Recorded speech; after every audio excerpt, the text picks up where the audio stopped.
memulai ibadah kita, sebelumnya kita akan bersatu di situ.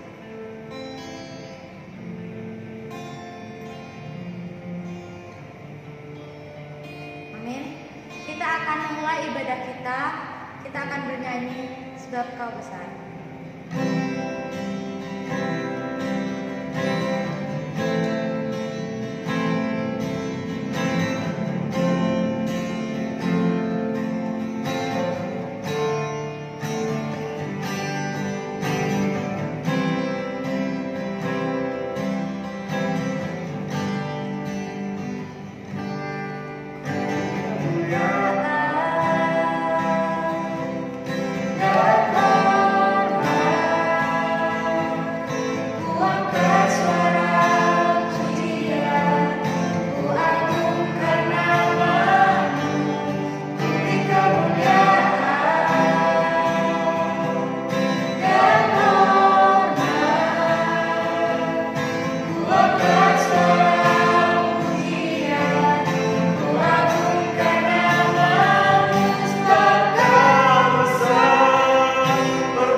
Kita akan bernyanyi hati yang gembira.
Sebelumnya kita akan bernyanyi menyenangkan.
teman-teman, sebelum kita mendengar firman Tuhan, mari kita berdoa.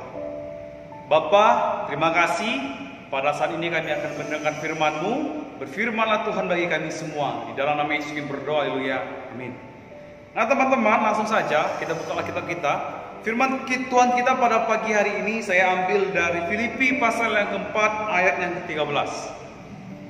Filipi pasal yang keempat ayat yang ke-13 di bawah judul perikop, terima kasih atas pemberian jemaat.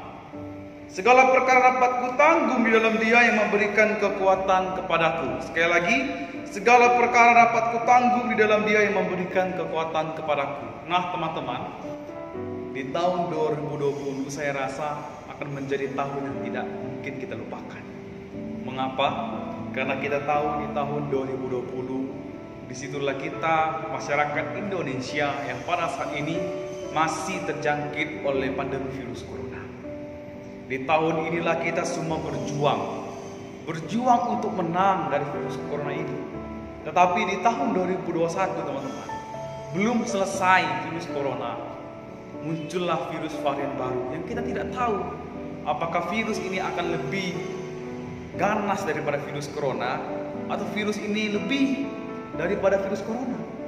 Kita tidak tahu. Begitu juga ketika kita mendengarkan kabar duka cita.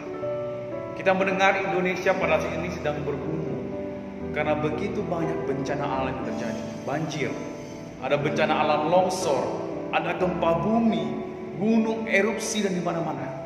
Teman-teman ketahuilah, ketika engkau masih bisa hidup pada saat ini, engkau adalah seorang pemenang yang dapat melewati semua itu dengan baik. Ketahuilah, ketika engkau masih dapat mendengarkan firman Tuhan ini, engkau adalah seorang pemenang yang telah melewati semuanya dengan baik. Kita tahu bahwa virus corona telah memakan tidak sedikit korban jiwa. Tetapi ketahuilah, Tuhan masih memberikan engkau kesempatan untuk dapat menang daripada virus corona. Nah teman-teman, mari kita melihat konteks teks kita. Siapa itu Rasul Paulus? Rasul Paulus adalah seorang yang jahat sebelum dia bertobat. Tetapi ketika ia dipanggil oleh Tuhan, ia menjadi rasul yang melayani Tuhan secara luar biasa. Teman-teman, kalau kita melihat di perikop atau di kitab-kitab sebelumnya, di situ dijelaskan bahwa Rasul Paulus melayani Tuhan dengan sepenuh hati. Walaupun ia melewati begitu banyak cobaan dalam kehidupannya. Ia hampir dibunuh, ia kelaparan, ia tidak punya uang, ia pun kapal karam, dan ia pun hampir mati di penjara. Ia tetap dapat melewati semuanya dengan baik.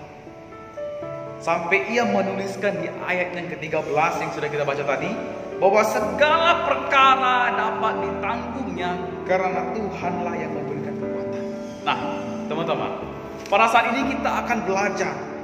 Yang akan kita pelajari pada saat ini adalah mengapa Rasul Paulus berhasil melewati semua penderitaan yang ia alami.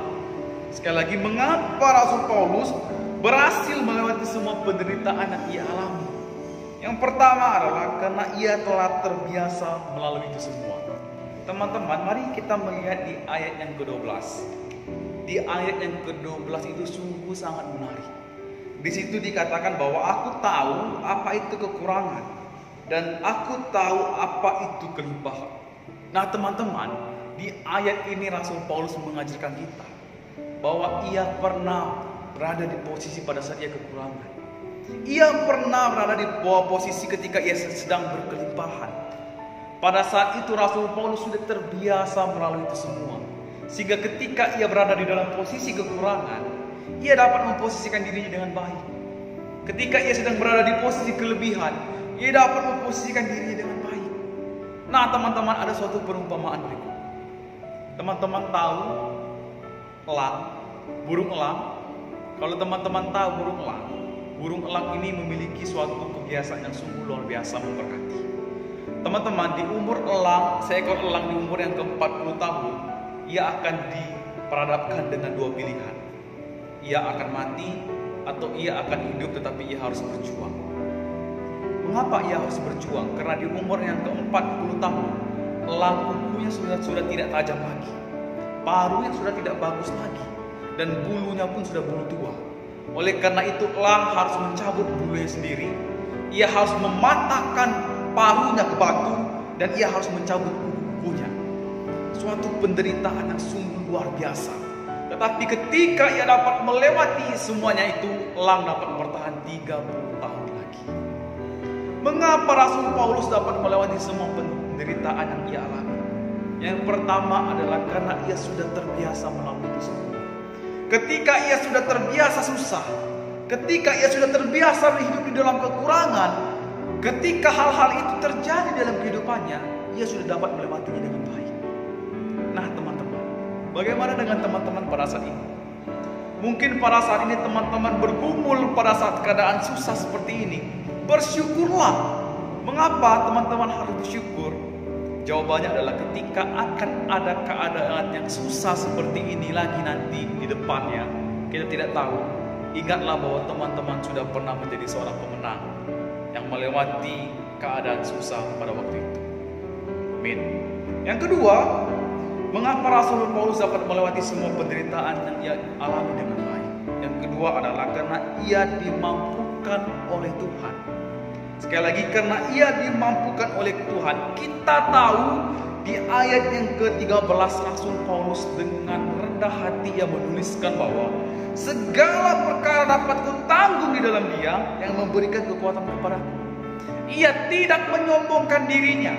Ia tidak menyombongkan apa yang ada padanya, tetapi ia menjujurkan diri kepada Tuhan. Tuhan, segala perkara yang telah kulalui dapat kulalui karena Engkau yang memberikan kekuatan kepadaku.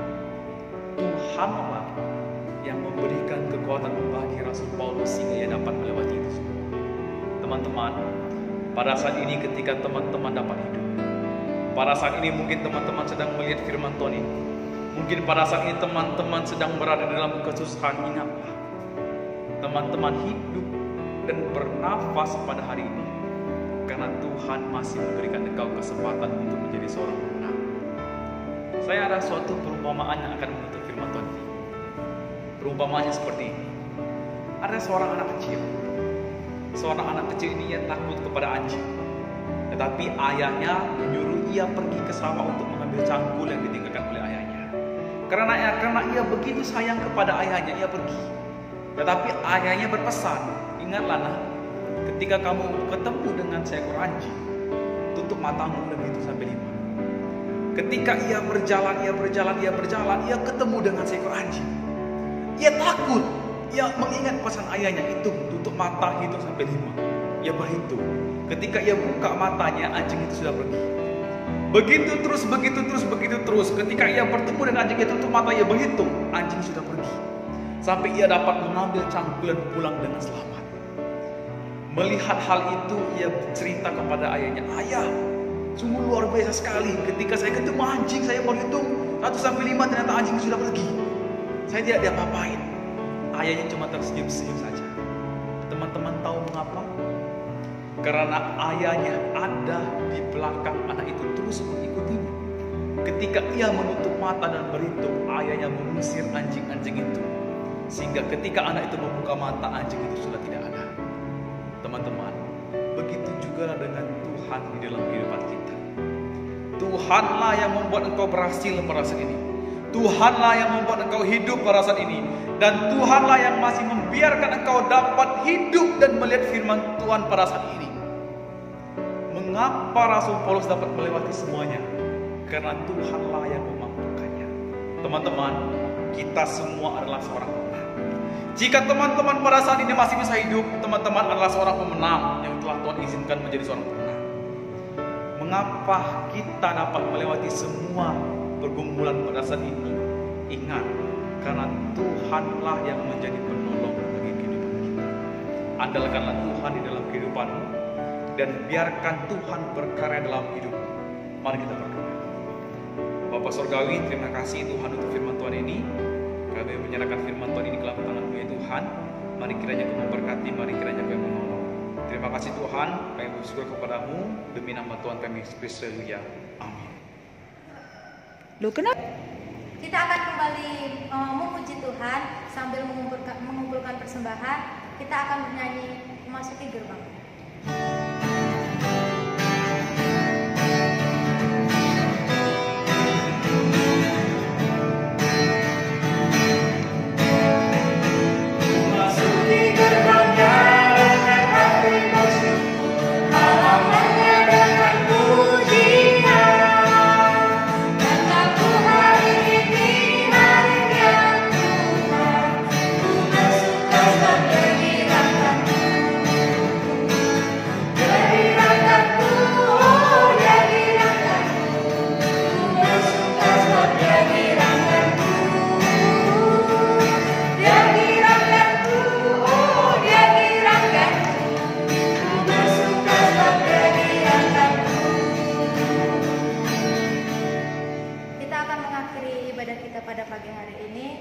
akan doa Bapa kami.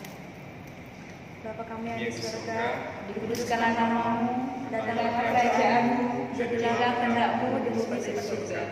berikanlah kami pada hari ini Makanan kami secukupnya, dan ampunilah kami akan kesalahan kami, seperti kami juga mengampuni orang bersalah kepada kami.